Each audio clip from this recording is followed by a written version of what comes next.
Welcome, Bee Shifters. John Vance here. On this podcast, Josh Blum, Nick Brunacini, and I will be talking with Cincinnati Rescue Lieutenant Grant Light. Grant will be discussing the application of Blue Card's strategic decision-making model to technical rescue and hazmat incidents, and we all have some experiences of our own that we can lend to that conversation. We know that we need to slow things down at these incidents, and hopefully we'll give you some tools to do just that. Glad you're here for this conversation on Bee Shifter. Well, Grant Light, thanks for being with us today on Bee Shifter. And your background is being a heavy rescue lieutenant for a large metropolitan area in the Midwest, Cincinnati, Ohio. And we wanted to talk a little bit today about how Blue Card applies to other incidents other than just structure fires. Yeah, it's a pleasure to be back. I think it applies to all incidents, is what people should realize. When you get in that technical rescue world, you still have to figure what you have to put together a risk management plan quickly, and you have to figure out what your critical factors are quickly. And they're not always the same. Just like any fire, they're not always the same. Any technical rescue incident, they're obviously not the same. There's all different things that are thrown at you, and you have to quickly sort through the pile and figure out what's the most important thing to hit first. Just like at a fire, you do the same thing. Starting with the critical factors when you're, because they're not fire ground critical factors, but we're going to use critical factors when you're sizing up whether it's a technical rescue, hazmat. What are some of the things that you would look at when on that first step using the decision-making model? And something on that is not the guy who's the TRT rescue guy, but even more the first due engine company officer that might not have any training or experience with that. The do's, don'ts, keep themselves out of trouble, and then to start the process rolling, and most importantly for that first due engine, not to make the problem worse. Keep the marbles in the bag. They pulled up on a trench incident example, like don't become part of the problem. A water incident, don't jump in the river. Right. Don't do any of those things. I think on the technical rescue side for the normal company officer, I think it's, you got to look at technical rescue a lot like everybody's used to looking at hazmat. Everybody's been to their hazmat class, and everything is slow down, and evaluate what's going on, not rush in. So I think that falls across any technical rescue lines is slow down and figure out really what's going on here, what's happening, because it's easy to jump in and get yourself and your crew in a lot of trouble. It's just a different animal than a fire. We teach people, you go through recruit class, you learn about firefighting. You go onto a company and you learn more about firefighting. You go through your career, you learn about firefighting. And so, in a basic sense, we have that figured out. Let's put it that way. Most firemen have that basically figured out. But a technical rescue event is a total different animal. People, company officers, company commanders, all that stuff, when they go to a hazmat thing, they go like, ooh, this is something really different. I have a basic understanding, but I really, I have enough understanding to know what I don't know. And I think sometimes on the technical rescue side, I don't think a lot of departments do a good job of teaching their company level officers that falls under kind of that same line of the hazmat, is that I know this is something different, but they don't really teach them that it is something you need to stop and evaluate, what you're doing. Josh said the water rescue. We've had people on our department who have showed up, those kids drown, and they're, running around in turnout gear, no PFDs, even though they're provided on the company, no PFDs, and nobody's saying stop. When they finally got them out of the water, there was people in the water with bunker gear on, bunker pants, kind of thing. And it's just because they start doing the heart versus head decision making. Their heart's saying the family's there screaming, my kid's in the water, and they just start getting wound up, and they don't realize the danger they're putting themselves into. And it's a danger that they don't understand. Like we all in the big picture understand basically firefighting danger, but I don't think people understand the dangers in the technical rescue side. Just have a full understanding of that. You'd mentioned about the slow down, think about what's happening. So with that, can you talk a little bit more about critical factors of multiple different types of incidents, whether it's the water we've talked about forever. You can't, once the water's moving, you can't stop it. Once that dirt starts moving in a trench, you can't stop it. When you go into a manufacturing facility, electric, hydraulics, all of those things, and understanding that and seeing that bigger picture. So can you talk about like that front end strategic decision-making model, the critical factors, like how do you start into that? First off is to use your head, not your heart. That's the biggest thing. And then to just take a moment to try to find somebody who's in charge or somebody who knows what was being what they were trying to do at this scene, right? So the biggest thing is finding somebody in charge, trying to pull them aside and ask them, like, what is going on here? Like, what happened? What were you doing? What were you trying to do? You say, you bring up like a trench incident.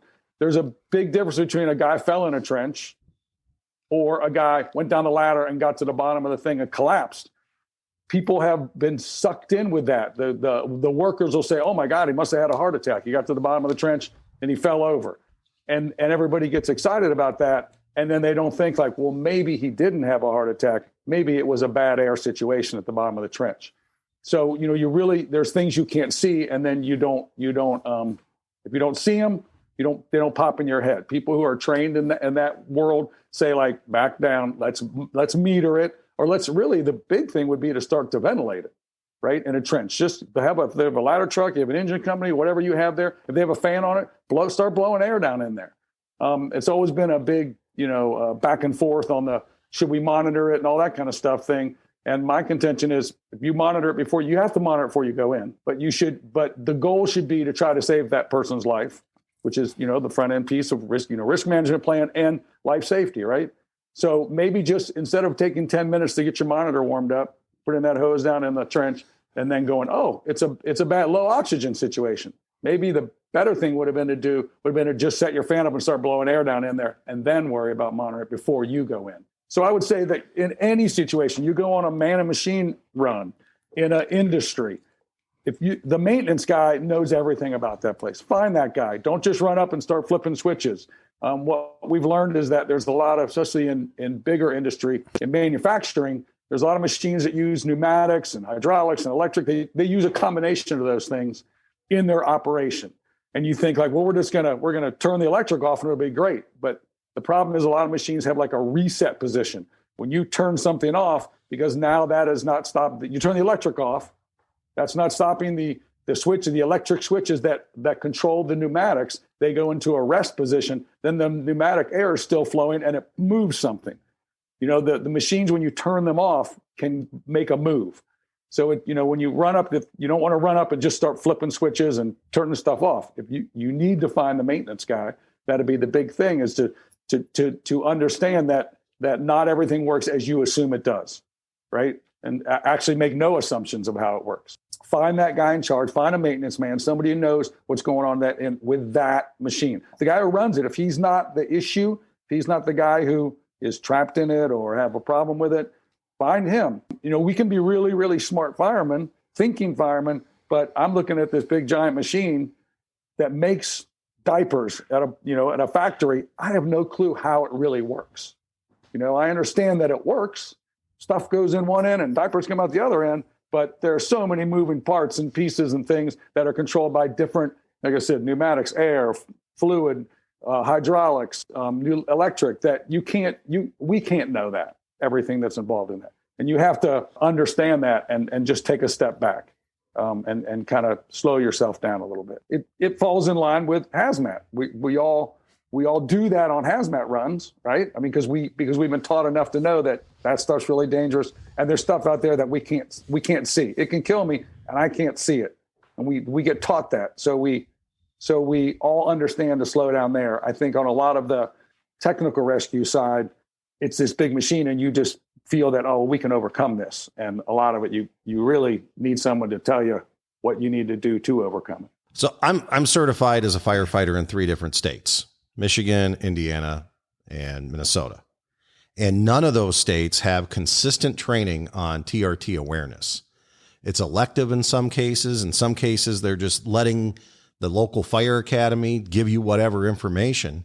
So there are a lot of firefighters out there, and even company officers right in the right front seat, that are not prepared for pulling up to a technical rescue or, the hazmat. Yeah, we have to have. I mean, our folks have to be hazmat operations in order to to be on the job. But there's nothing right now with TRT. And to me, that's one of the, when you say slow it down, educating people on slowing it down, how to slow it down. I love what you're saying about use your head and not your heart, because people are screaming and yelling at you. And the incidents that I've been on, particularly trench rescues, those are intensive incidents.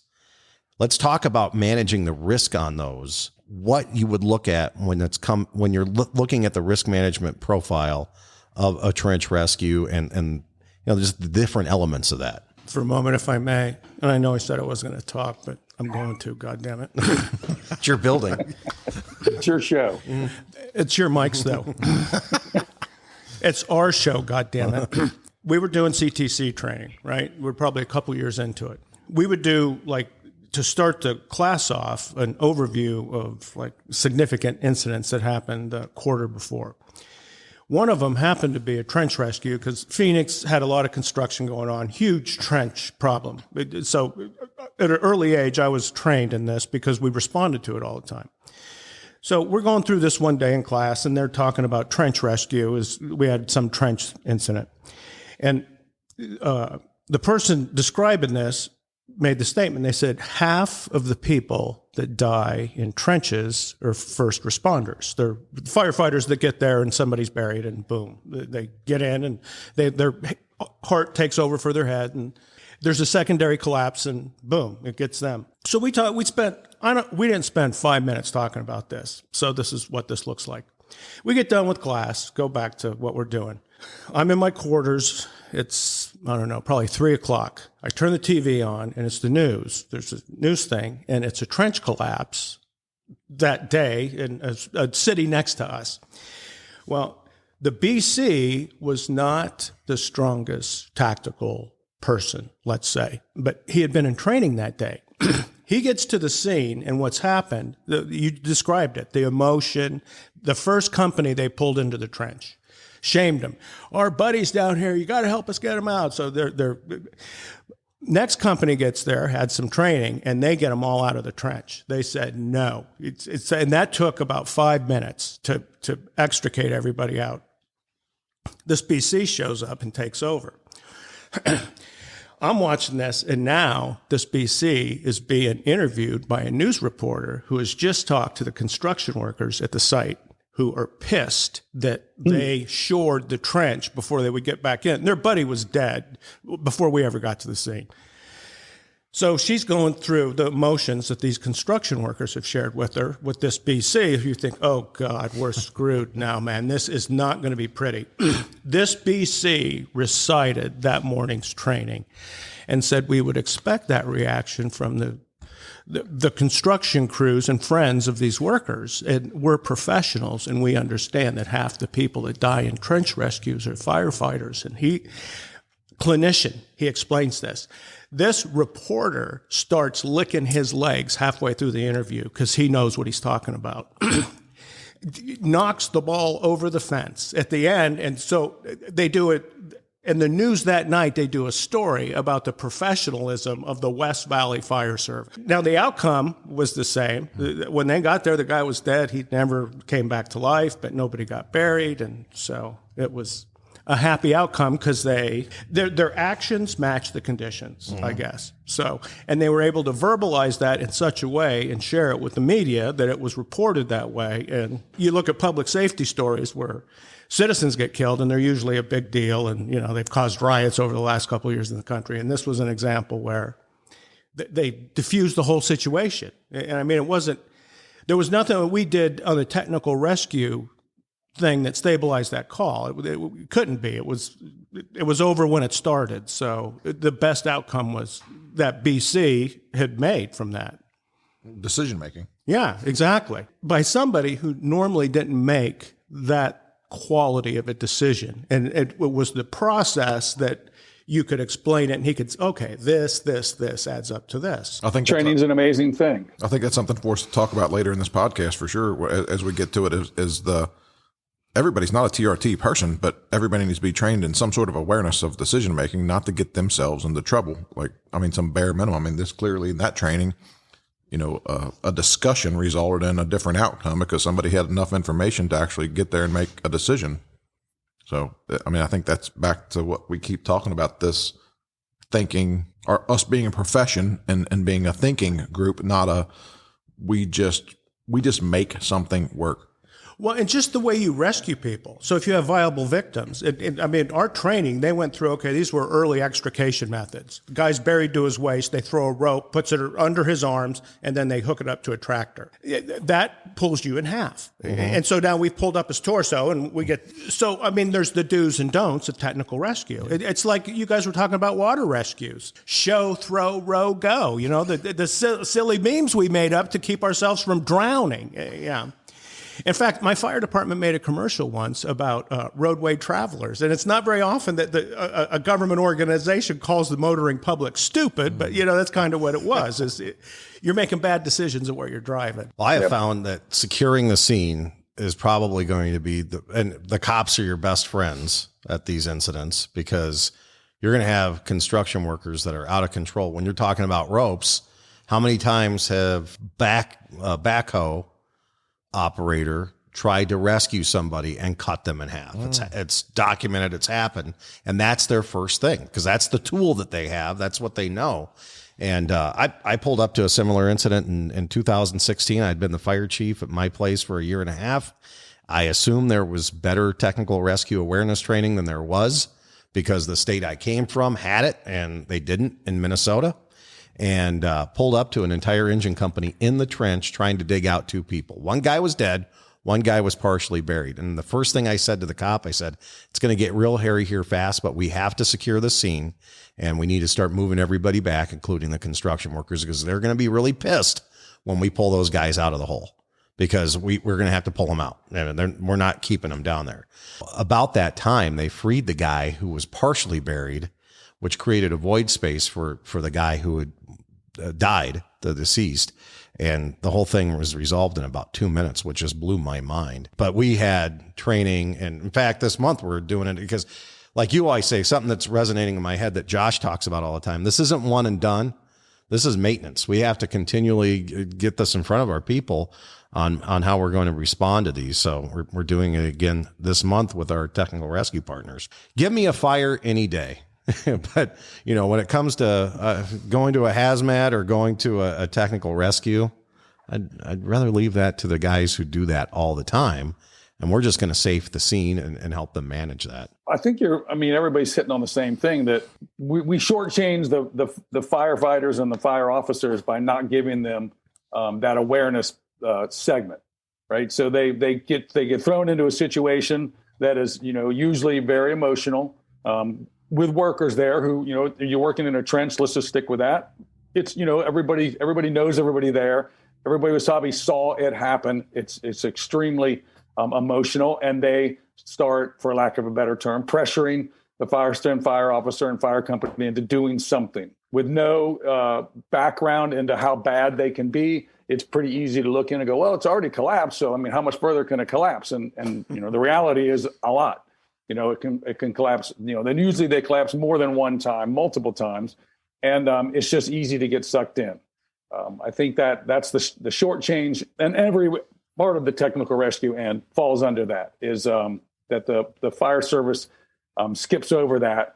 And, I think they shortchange their officers, because you're putting a guy in a position he has no clue, he had a basic clue, but no real clue of how bad it is and the situation that's, in front of them. Like you said, like you said, John, taking that step back, getting the control of the scene, trying to find the person in charge, and really, if you can, trying to find the person in charge, find out what they were really doing, right? Is this just the trench itself didn't collapse, but in the process of lowering a pipe inside the trench, the strap between the backhoe and the pipe broke, and then the pipe landed on the guy, all right? The trench is secured. It's got a trench box in there. We throw some fans in there, blowing air in there. We monitor it. Then that's a pretty easy operation, right? But that's one end of the stick. The other end of the stick is, no, the trench collapsed. We were moving, they're always, the trench boxes always, you see a lot of trench boxes on the side of the road, which always cracks me up because you see people working, but why did you bring 8 trench boxes here? Well, they're all sitting on the side of the road. They should be in the trench. and all of a sudden there was a real collapse, and now that's a whole different animal. And if you don't know to separate those two and to ask the right questions to understand the difference, then it's a very easy way to get yourself in trouble, and your crew, you and your crew. They're sitting on the side of the road because of time and money, and they've gotten away with it until they don't get away with it, right? Exactly. That is true. One thing, in our area, in Hamilton County, we have a local technical rescue team that I'm on, been on since it started. Josh was a member of it. And what we found is, for whatever reason, we had a whole week, we were lucky, unlucky, I don't know how you put that. We had a lot of trench incidents, to the point where we started going to the yearly industry safety meeting and trying to convince them that they're doing bad things with trenches, because we killed a bunch of people. We've had a lot of experience with live trenches in our area, and a lot of it comes down to the soil type. And it's a very stable soil. It's mostly clay here, but the problem is everybody feels like it's never going to collapse until it does, and then everybody's in a panic because they didn't put the trench box in. So we've had a lot of experience with trench runs. I know we just have. I have friends that work up in Columbus on their technical rescue teams, and are always asking me, like, how do you guys have so many trenches? Like, I don't know. It's just the way it works out. But the things you mentioned with, like, the workers, every single time. I mean, in the end, because trench generally is a long, drawn out process. So the workers, that the friends of the guy who's in the hole, the workers, they're not bad people. They're just, excited. It's their buddy. It's their best friend. Who knows, could be a family member. They're victims. In a small operation. Yeah, they're a victim. And they get, as you said, very tied up in emotion. And we've had to bring the police in to kind of push them back a lot. And it's easy for them to control the scene just by their voices and yelling, you got to go, you got to do something, you do something. It's really hard to just say, yeah, we are doing something. This is what we're doing. And you need to step back. For them, they're having a Mayday. And we can look at ourselves, our industry, of when somebody says Mayday, Mayday, Mayday, and there's not somebody there to be the designated adult and be the boss, what happens? Well, but we're showing up to their Mayday, and we don't want to make ourselves part of it, is the problem. And that's kind of we're first one, seconds counting life and the rest. And well, no, you're not thinking. You're going to make a much better decision standing on the side of this thing and clinically figuring out the best actions to take. Absolutely. And not even, on a trench scene, not too close to the side. Yeah, that's exactly. That's the problem. Stay back. There's a lot of little first things you can do to help protect yourself. Like I said, get the information. Language barrier. That's a big thing that we've run into. Barrier between us and the workers is, so it's hard to get the straight story. I will say that at some point in almost any of the bigger incidents we've had, at some point in there, I think before the fire department really gets engaged and the technical rescue services really get engaged, somebody there, usually the guy in charge, realizes that this is trouble, right? Beyond the guy dying, this is trouble. And I'm just going to be honest, for me, the guy in charge. And we have been to many a trench rescue where we've gotten the story. When we pull up, what were you doing? What was going on? What was this? And we have gotten a very detailed, incredible story. And 6 hours later, when we get down to where the victim is, and you finally go, so you say the trench box was in there when the thing collapsed. And from the jump, our arrival, yes, absolutely, the trench box was in.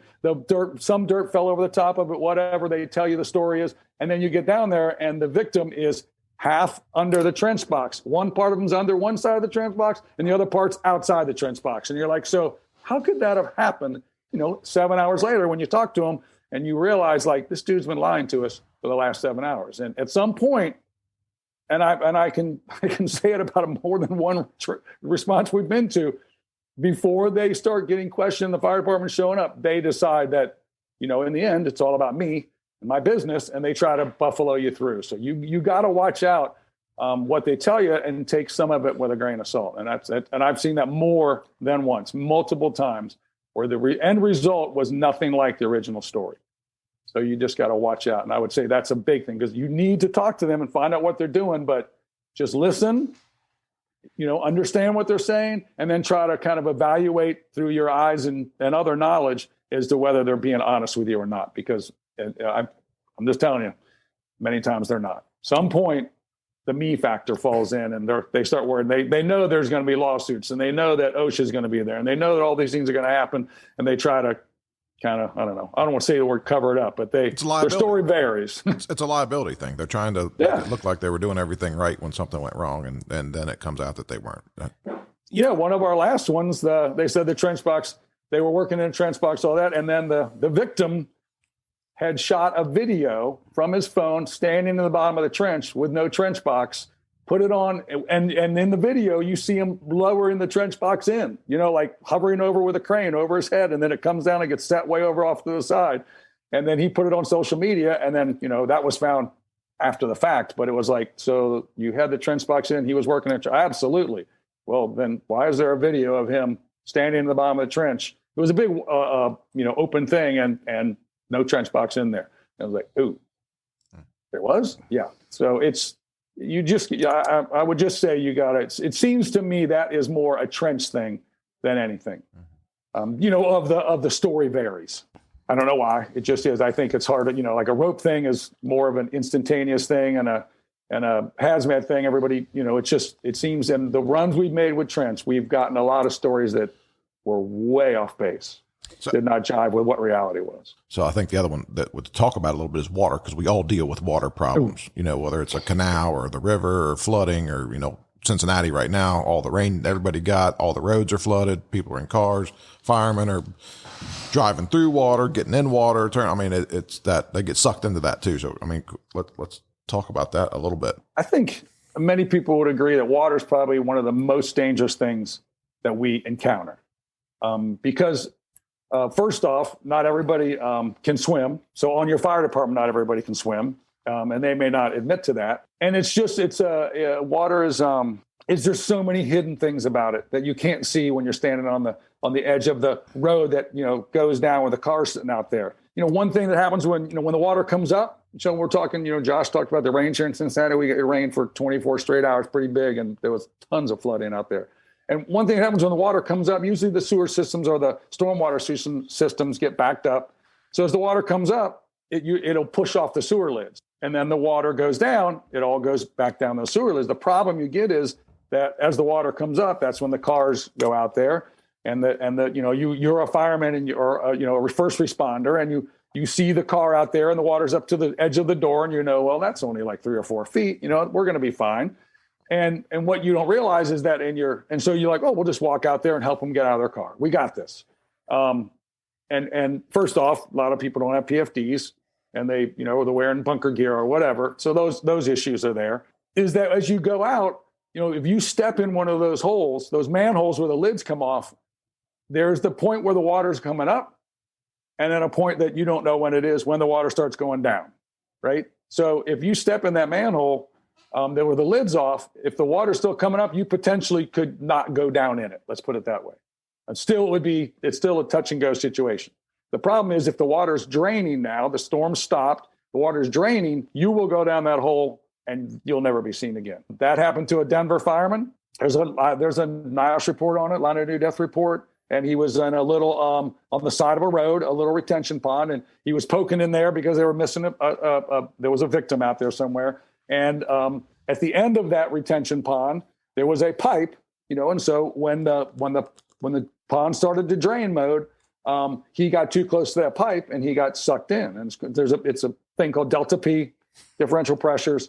And he got sucked in that pipe and went a long way to that pipe and did not survive. So it's things that he probably had no idea about delta P. He had no idea about differential pressures. He had no idea about that. He knew that he was just poking around in this retention pond trying to see if he could find where this missing person was, and never realized that danger was there. And that's and I don't know his educational background, his training, technical issue training, but I know that he got sucked in a pipe. So he probably didn't know that most retention ponds are designed to take in a lot of water, and then the exit pipe is smaller so that it takes a long time to drain so it doesn't overflow the system. And he didn't realize that was there, and he got sucked in. And during the hurricanes, there was a FEMA response. Long story short, 2 FEMA responders got sucked in a pipe.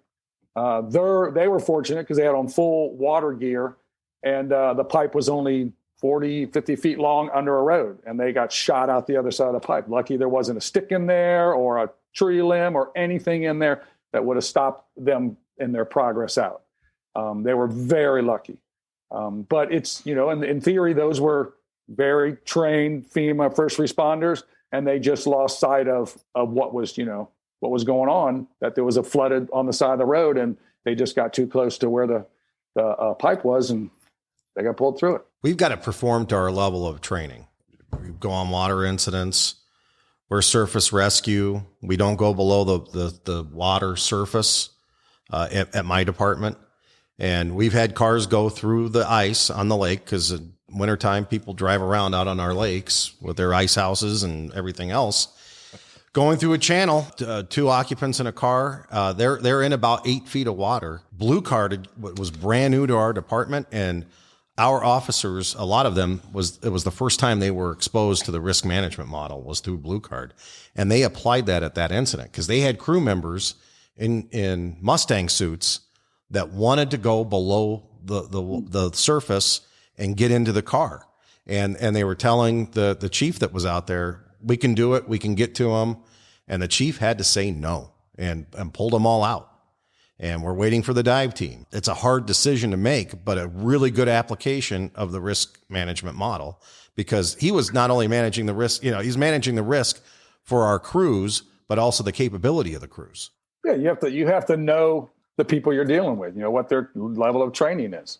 In general, most firefighters, their level of training on the technical rescue side is very low. So you have to understand that. And it's not a shot at them in any way, shape, or form. But it's just first responder CPR card people, and we have first responder EMTs, and we have first responder paramedics. And just as we show on the scene and it's a really bad run, we don't go, well, I'm an EMT, but I don't know what I can do with the stuff in this drug box. I'll figure it out. It'll be good. Right? That's the next level. And nobody gets upset. Nobody says anything. They know they perform to their level, and they go, I know there's a drug box on the truck, but we don't have a paramedic today. We're not going to get it out and just start pulling out some stuff and seeing what happens. Right? So we have to understand that on the technical rescue side too. It's just, that's a skill set. Most of the people that choose to go that route, they train a ton in those things, like they train a lot in those technical rescue disciplines, and that's their thing. That's what they're good at. Like the critical factors, when you guys mentioned that all that is simple math. And so a lot of this technical rescue stuff we talk about, like your example with the car that went in through the ice into the lake. Let's say that happened at 12 noon on the dot. When did you get called? How many minutes later? Probably 5 or 6. 5 or 6 minutes. Then how long did it take you to get there? 5 or 6. So now we're 10 or 12. They get there 10 or 12. Now they're sizing it up because they're not just going to run and jump in. They're going to take some time at the scene. So now we're about 20 minutes into it. I have a car, and I put it in water. And how far down was it? 8 feet, you said? Mm-hmm. So I dump it in 8 feet of water. What happens to it then? To the car, the inside. Fills with water. It fills up with water. Does it take longer than 20 minutes for that to happen, or shorter? Like instantly? Yeah. Right? How long can somebody breathe water? Not very long. Yeah. So we get there and it's like, well, we have a suit we can put on and we can go into the water. It's almost like we're going to go to the sun. And you said, no, you'll burn up. Well, no, we're going to go at night. It don't work that way, pal. Somebody said that's a hard decision. I got to the point where I was at BC. It was the easiest goddamn decision I had to make. No, I looked at my watch. Well, they were in the water. How long? When did you see them last? An hour ago. Okay, well, somebody let someone know there may be somebody in this water, but we don't have the capacity to drain it and get them. So a lot of times we get to the scene and we take action. That's what we do. It's what we get paid for. It's what we get our kudos for. But there's a lot of times when we get to the scene that there's no action to take. The outcome's already been settled before we showed up. See, I think that's what the risk management plan does. So before you go off into the water, you got to figure out, are they alive or not? And if we get there fast and if we can save you, we save you. But a lot of technical rescue ends up in instant death. If you're an electrician and you're servicing a panel in a grocery store that's got like 80,000 amps running through it and you put your screwdriver in the wrong place, it will vaporize you in about 15 seconds. There ain't nothing left. And the whole thing just looks like a jet engine blowing out the door. We don't have a pill for that. It's over. I mean, and I think that should be part of our training. The math is an excellent point because I don't think people think about that. They think, again, with their hearts and they're not putting it all together. That's where the strategic decision-making model came from. Is Garrison and I were teaching tactics, and we're teaching, like, everything was search and rescue. It was life safety. It was our first tactical priority for a reason. No, we're going to get there, we're going to save people from the fire. And you're teaching tactics, and now you've got young officers saying, why are we doing right-hand wall searches in 25,000 square foot vacant, abandoned commercial buildings at 4 a.m. that have semi-defensive fire conditions? Well, the traditional was, well, there could be people in there. Well, yeah, no, not live people. We call those corpses. Those are dead bodies based on the conditions. You had to come up with something that made more sense. You think, no, that's wrong. So that's where the math came in, and you started adding it up, and then then Southwest supermarkets happened soon thereafter, and then it just got to the point we said, no, fire control is the king for structure fires because that saves lives and property. So you get double the bang for your buck. And that's kind of what we, quietly did. And really, to be honest, nobody even noticed it. Most of the crazy tacticians were like, yeah, we've been doing that forever. We just didn't think you'd catch up with it. So, I want to just, let's talk a little bit about some hazardous materials response, like initial company operations. I mean, it's what we already have. We have the Blue Card obviously has the whole hazmat program for, first arriving ICs and, battalions, but it's not hazmatology, right? I mean, we got the hazmat modules that are CO, natural gas, CO2, or inert gas response, pressurized inert gas response, and then, the WMD module. But really, if we could talk a little bit about this natural gas, because through Project Mayday, Abbott keeps on giving us more and more Maydays that are occurring from natural gas issues. So let's just talk a little bit about that and what your experiences and what we know now from working through a lot of those components of the module, and then talking to people who provide all the gas in the United States, what they really want us to do and what they don't want us to do. And well, I think what they want us to do is to get the people away from it and call them, right? Back off, get the light, go to the life safety side of it, get the people out of the building, get everybody away from the building or whatever, the structure is, the house, and call them and let them deal with it. Because, the problem with a lot of, you have your meter and it's going to tell you where you are near the lower explosive limit and all that. But unless you're standing next to the leak, people are, well, it's below the LEL. It's like at your meter, it is, yes. But somewhere in that building, somewhere between you and the leak, it's at the exact right amount, and the best thing that could happen is that it's too lean, because if you could shut the gas off and it's too lean, well, then you can ventilate, it's fine. But generally somewhere in that building, it's too rich is the problem. And even if you shut the gas off and you start to ventilate it, you're taking it from a too rich situation down into the perfect amount, into the explosive zone for that gas. And then you just hope that it doesn't find something to set it off. The goal is to get away, is to get the people away, get you away, and call the gas company, let them figure it out. I mean, that's what they get paid to do. I talk a lot with people about, stay in your lane. It's like their lane that's their professional, that's their thing. That's what they do. I think the fire service a lot. I mean, we talk about, are you doing it right? Are you just getting away with it? I think we get away with it a lot.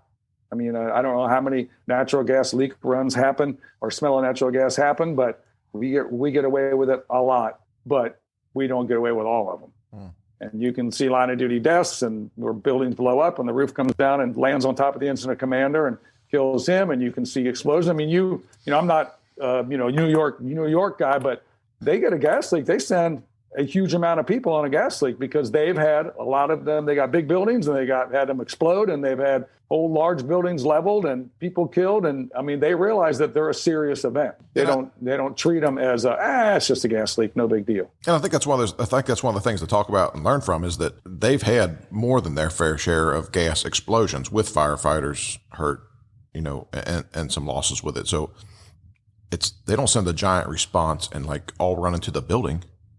No, they send a response because of the potential for what could happen, and then that isolate and evacuate and let's stand off of this. And it is somebody else's problem. I mean, when there's no more people in there, there's nothing that we can do for anybody. I mean, but we've for some reason taken that approach of we've made this all hazards thing, like this over the top, even more customer service thing. And now we're the HVAC guy, and we're going to investigate the natural gas leak on your furnace. And, we're inside of a building that the furnace may be the problem and it's a natural gas issue. And we're in there with the maintenance guy, maybe, fiddling with it. It just happened recently in our area. And it's like, what were you doing? What were you thinking? And, really there's multiple people that should have stopped and could have stopped many of these things that were happening. But you said it, that we get away with it. And the other thing is sometimes we get wrapped around if I can just solve this, I can get out of here. I don't have to stay here and keep this area isolated because I fixed it. And it's like, well, it's not ours to fix. Oh, absolutely. It's not ours to fix. And, if you fix it and your fix works for a day or 2 days or 3 days, you didn't fix it correctly. You just made it work. You open yourself up huge liability on one side, and then you also open yourself up to a position where your fix doesn't work, and now people get sick, ill, or die, and that's the downhill side of it. Turn it off and call the professionals, to take care of it. The natural gas thing, I think you start bringing fans and different types of fans, and you can get explosion-proof fans, all that stuff. My God, if you have one, they're really expensive, and but they're also need to be tested, right? An explosion-proof fan isn't that for its whole life. It needs to be tested because cords can fray, things can change on that piece of equipment. It's just if you work in that field where you're trying to work with, explosive gases, there's a lot of regulations and stuff that control that because it's not just, your gloves, the linemen wear gloves that, keep them so they can't get shocked, but those things are tested all the time. We used to have them when I got on the fire department, we had them in a special box, lineman's gloves. If you're going to do something with a wire, you can wear these gloves. And then we realized they hadn't been tested in like 20 years and you open the box up and they were dry rotted. It's like, they ought to come with a dunce cap. That's a good point. But, it was the thought process of the time. These things will protect you from anything. But all that stuff's got to be tested and confirmed. And some of them are on a monthly basis or sooner than that. I mean, like all that stuff doesn't last forever. Nothing does. Grant, I'll trump you on that one. As we used to keep our ladder belts on the railing, on the pedestal, on the outside. So you would, because the sun would just keep them bright all the time. And then when you're a firefighter going through the academy, you have to do the acrophobia drill where you climb to the tip of a fully extended 100-foot ladder and you put that belt on and then lean back. Yeah. Yeah, I'm surprised we just didn't adopt a procedure where we throw lit flares through the front of reported gas leaks. That takes care of the problem. Yeah, we knew it wasn't. Yeah, on exterior gas leaks, I'm surprised, and I love looking in compartments when I'm visiting fire departments, how many people are still carrying vice grips and gaffer's tape because they're crimping lines. Fire departments are crimping lines out there still. That was one of the first things things they taught. Yeah, they taught me on a ladder truck is how to use a crescent wrench and vice grips to unfreeze a valve on a gas meter. Unscrew here, hit here, twist here. Yeah. Yeah. So back to managing risk now on the natural gas incidents. The fire department's there to safe the scene, but then we're waiting for the gas company to come in and do their thing. Mm-hmm. That's what the gas company would like you to do. That's their preference. Yeah. So when we were building out the whole hazmat all those hazmat modules, we reached out to anybody and everybody that we had a contact with at any gas company anywhere. And they said, well, it's pretty simple what we want you to do. We want you to get there, stay away from it, isolate and evacuate. otherwise, and call us. We had more than one company in the United States that we had contact with that told us, if you touch it, you own it. And it's like, wow, that's pretty powerful. You don't want to own it. Yeah, I don't think we want to own it. But even like just killing the utilities, something that simple is they just assumed we all knew that going through the academy because we all understood what an electrical panel was, and it's just kind of the growing up when we did. We had a near miss killing the power on a big building once, and then what happened is the training division said we're going to teach everybody how to kill the power properly. So they bring in the electrical utility here. And they're telling us the story. They said, okay, don't ever pull the meter. It's the last thing you want to do. You want to hit the breakers. And that de-energizes everything. And so we're going through the thing, and they're talking about electrical panels and boxes. And they said, all these things are older and they're broken. That's where you get your trouble. And they said, how do you keep that thing up while you're killing the breakers? And the guy said, you just put it on your head, And then he says, exactly. That's what you do. And he says, now you're a circuit. And so they go through the whole thing, and we're like, Jesus Christ, who's that? And then they do the thing where they energize the end of a broom and a light bulb goes on. And so they're teaching you, you guys are morons and you shouldn't be doing this. This is the safest way. Click, click, click, and you're done. Don't stay away from it and the rest. So just like part of your firefighter 1 and 2 training in the academy should be the safe. And I was never taught that. It's just they kind of thought you knew. They were busy teaching us how to run out of air inside the building. So we didn't have time for the simpler things, I guess. Well, so many academies. I mean, if you have your own academy inside of a bigger fire department, then you can do your own thing. I mean, there's lessons there, and they want to make you what they want to make you for your fire department. But as we look all across the country, there's all these vocational schools that are teaching, firefighter 1 and 2 classes. And I talk to people all across the country, and they're not sending the best message. Quite honestly, most of them are a money grab. Mm-hmm. Yeah. We just want these people to pass so we get paid. Yes. Then the fire department trains them the way they need them. Yeah. Yeah. That's kind of the California model.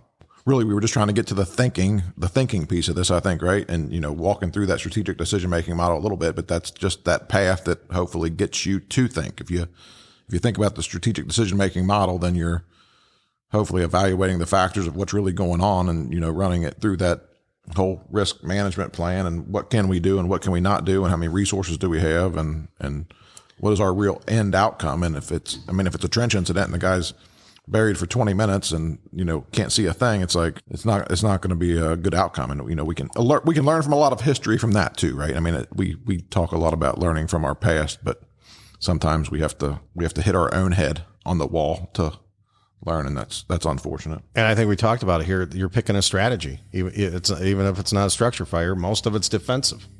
Unless you're a qualified team or you're a water rescue technician or whatever. Then you have all your equipment. You can be the best water guy in the world, but if you don't have the right equipment, you got to understand that you need to back it down a little bit. You may know what to do, but if you don't have, on the water side, you're supposed to have downstream safeties and upstream spotters, all these things. And if that's not all in place, they're the system's designed to have those things because there's a reason for them to be there, right? It's not just to give people jobs to do.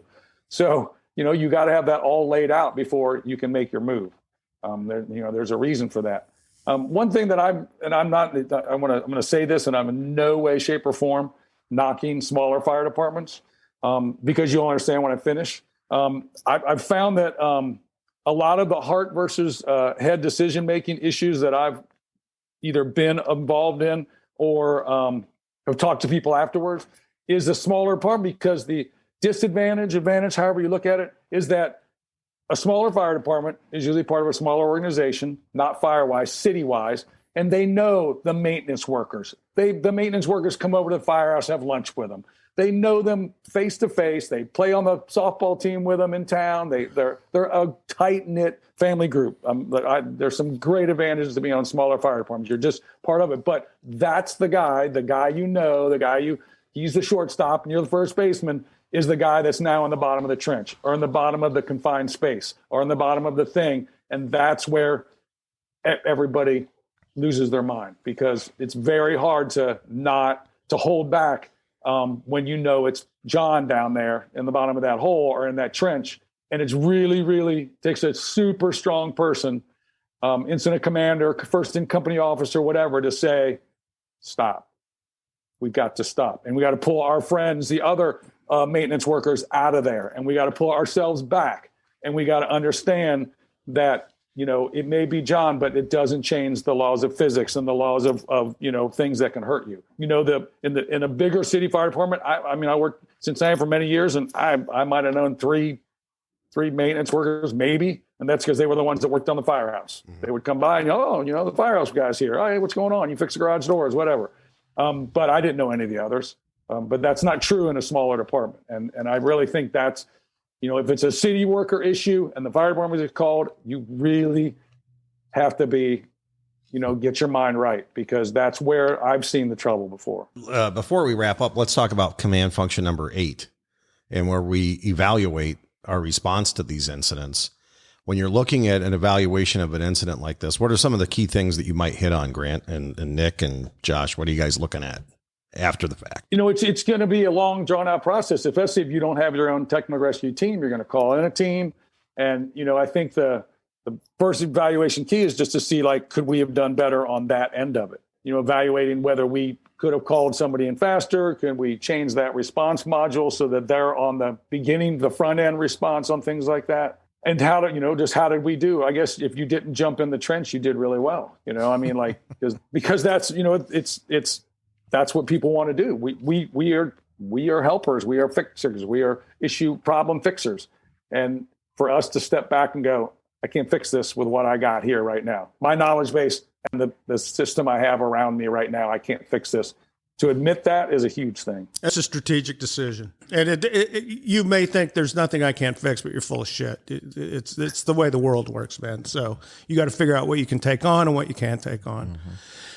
Mm-hmm. The IC is in charge of the functions of command. So I guess to answer your question, Vance, of what do we do afterwards, you just do an incident review. So you use the strategic decision-making model, say, here's the conditions we had, and this is the work we did to fix those.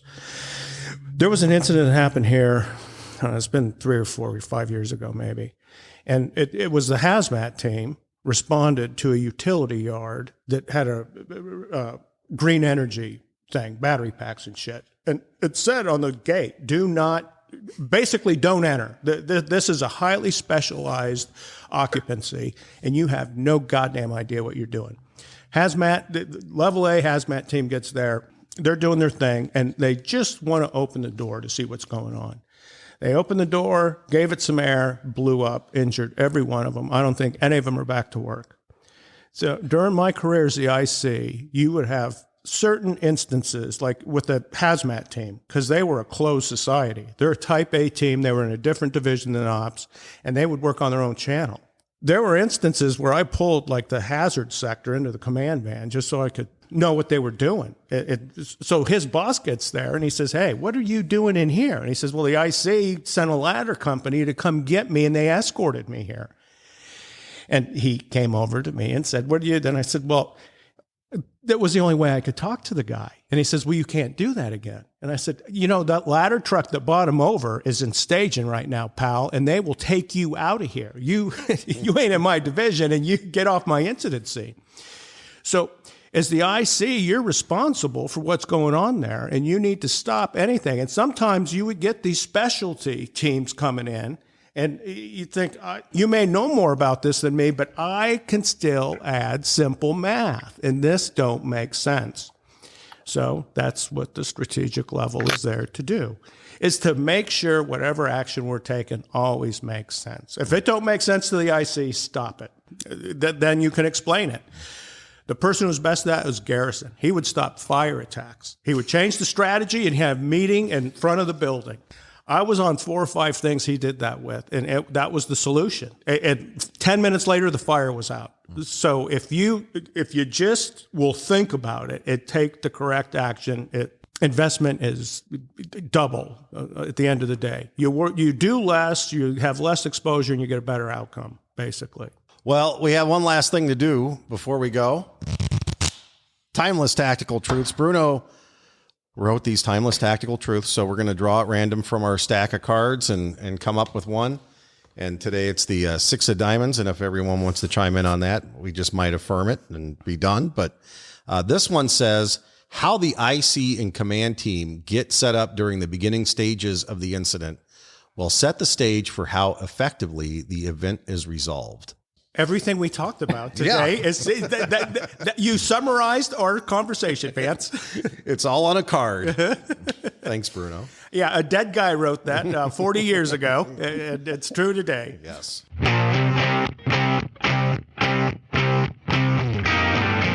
We'd like to thank Lieutenant Grant Light for joining us and sharing his department's experiences as well as his knowledge on technical rescue and application in the command realm. If you've got something out of this podcast and you haven't already done so, please subscribe, please leave a review, and tell your friends and colleagues about B-Shifter. Until next time, thanks so much for listening, and please be safe.